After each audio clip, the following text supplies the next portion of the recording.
Now third is like a objectless, kind of objectlessness of compassion, or emptiness compassion means like the nature of or reality of all phenomena is a lack of existence, not truth as we perceive. But all sentient beings fail to recognize absolute nature of phenomena. Rather, we think it's real. That's the reason we get attachment, all this phenomena. If you know this phenomena is not really exists as we perceive, then there's not going to get attachment. So fail to recognize absolute reality, lack of existence, rather we think it's truly existent. And then due to what we call when we say this is truly existent, then what we call we get this huge illusion. So this illusion, then we kind of caught up with this samsara. We kind of from beginningless time, caught up with this samsara. So that's the reason we're suffering unnecessarily. So in this realization, then may they free from, or may they realize the absolute truth. Only when they realize the absolute truth, then they're not going to have grasping. When there's no grasping, then nothing to commit non-virtuous deed. When there's no commit non-virtuous, there's not going to be suffering. So this is we call the third, what we call the emptiness, compassion. So once we, so in this way, gradually you build this to a compassion to sentient beings, compassion to ignorance, compassion to lack of realized emptiness, and that way, then one day we have a great compassion. So once you have a great compassion, then it develops the bodhicitta. So how it develops bodhicitta again is in this way, like just instantly say I'm doing this practice to attain Buddhahood, sake or sentient being, it's not going to develop your bodhicitta. You need to really kind of create this bodhicitta mind. How to create the bodhicitta mind is like again reflect or think of all three realms sentient beings first. These three realms sentient beings fail to cognize absolute truth, absolute reality. So when they fail to recognize absolute truth, so instead of emptiness, they think that things that are existent. So that mind we call the childish mind, samsaric mind. So this samsaric mind, things not really inherently existent, things or phenomena, outer inner or outer phenomena, nothing is existent. They fail to recognize that, but instead they always exaggerate, that this is exists and that exists. So then kind of labeling everything. So when you're labeling, what they're saying, like a great Indian master Kamala Shila says, like soon you labeling things as existent, then almost like a person misturn, end up in an enemy territory. So when you turn wrong, like when you going, like if you say if you in a war-torn country, you're fighting with the enemy, then once you lose navigation, you one turn mistake, you're going to end up in an enemy territory. So what is going to happen if you turn in the enemy territory? Now you're going to capture, going to punish, you're going to so much suffer there. So similarly, like our mind can't supposed to looking for the happiness, just turn in the wrong way, grasping all this phenomena, and then we caught the samsara delusion enemy. So when we caught the samsara delusion enemy, so this kept us life after life, like reborn again and again, captivated ourselves in samsara. So in this way, like we're wandering in the samsara now, because our mind kind of caught up this defiled enemy territory. So when our mind caught up this defiled enemy territory, now this defiled enemy capture us, never let us free. So that's the reason life after life we kind of trapped in the samsara. That's the reality of three realms of sentient beings.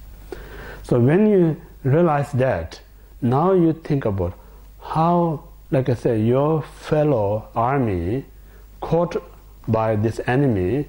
Now my responsibility, think about how I can rescue my fellow army who enemy caught it. So best way to release my fellow army, the enemy caught, is like is what we call. Then we talk about two accumulations: accumulation merit and accumulation wisdom.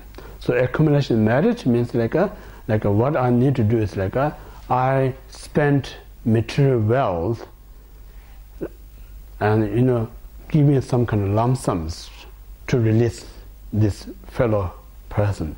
Same time I need to also gather the intellectual kind of intelligence, where they're kept, what condition. So you need to do two things. You need to spend the wealth, also you need to have intelligence. So these two together, it's possible you can release your fellow army who captured by the enemies.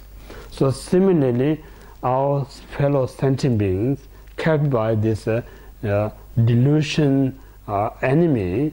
So in order to release them from that kind of a difficult state, one also requires this accumulation merit and wisdom. Yeah. So what kind of we need to accumulate is like a far greater than Shavaka and the Pratika Buddha, how they created virtues, because their virtues are not strong enough to rescue all sentient beings from completely samsara, reach full enlightenment. So one think about, I need to accumulate merit and wisdom much greater than Shavaka and the Pratika Buddha.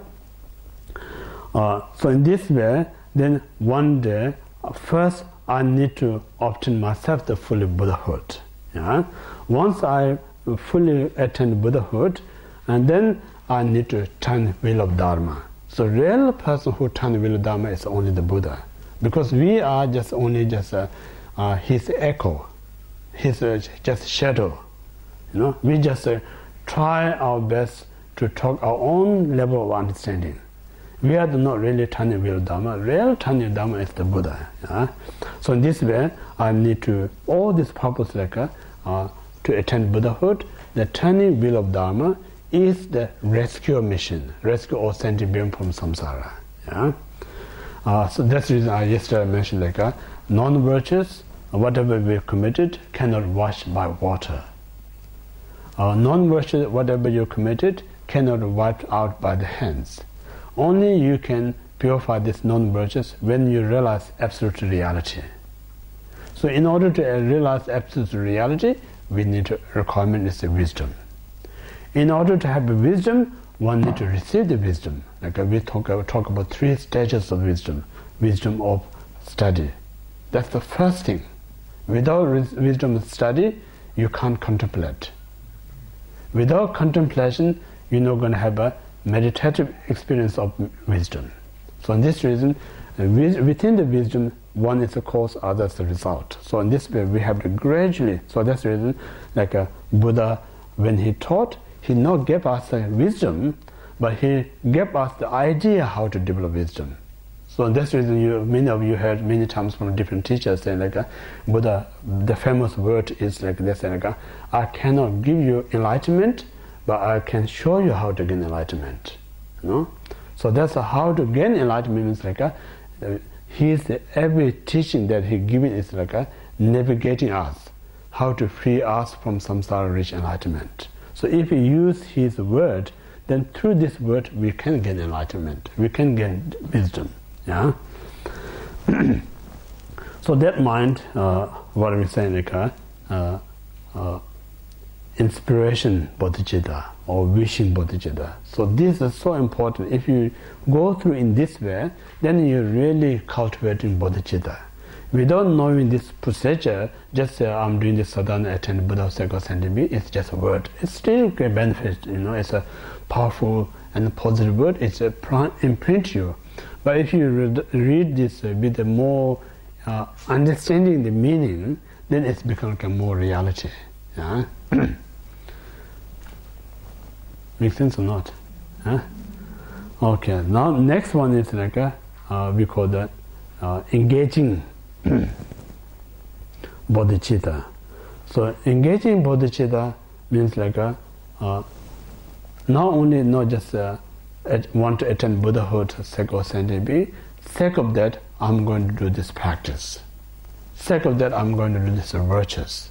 Sake of that I'm going to do this loving kindness. Sake of that I'm going to do practice compassion. So to attain the Buddhahood, sake of that, whatever you're doing is to be called engaging bodhicitta. But in the tradition we say like how we develop or cultivate bodhicitta, we have to receive the bodhisattva vow. Yeah? So first one, like there's a conventional bodhicitta, we have to receive from our teacher, like a bodhisattva vow.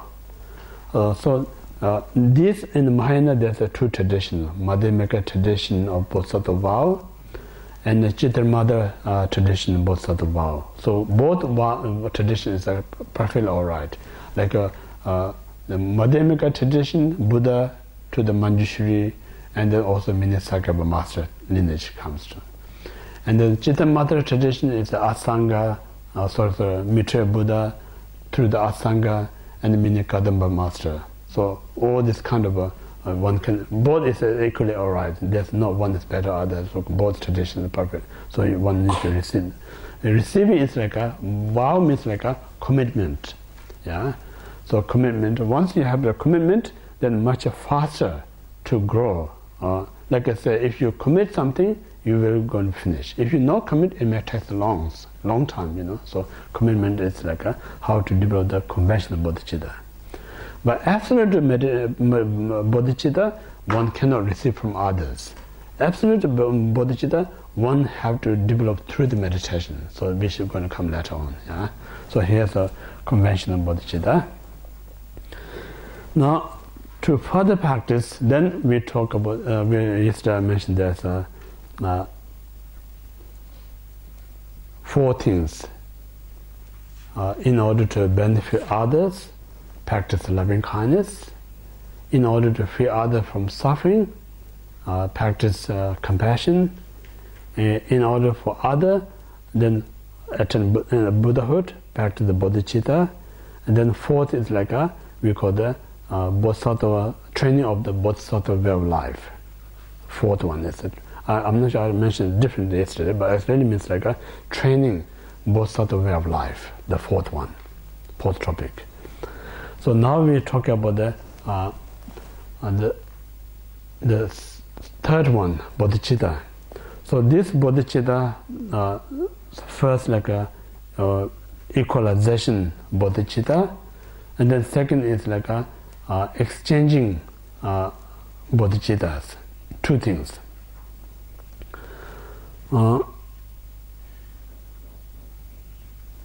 First, like I just yesterday discussed about the equalization bodhicitta.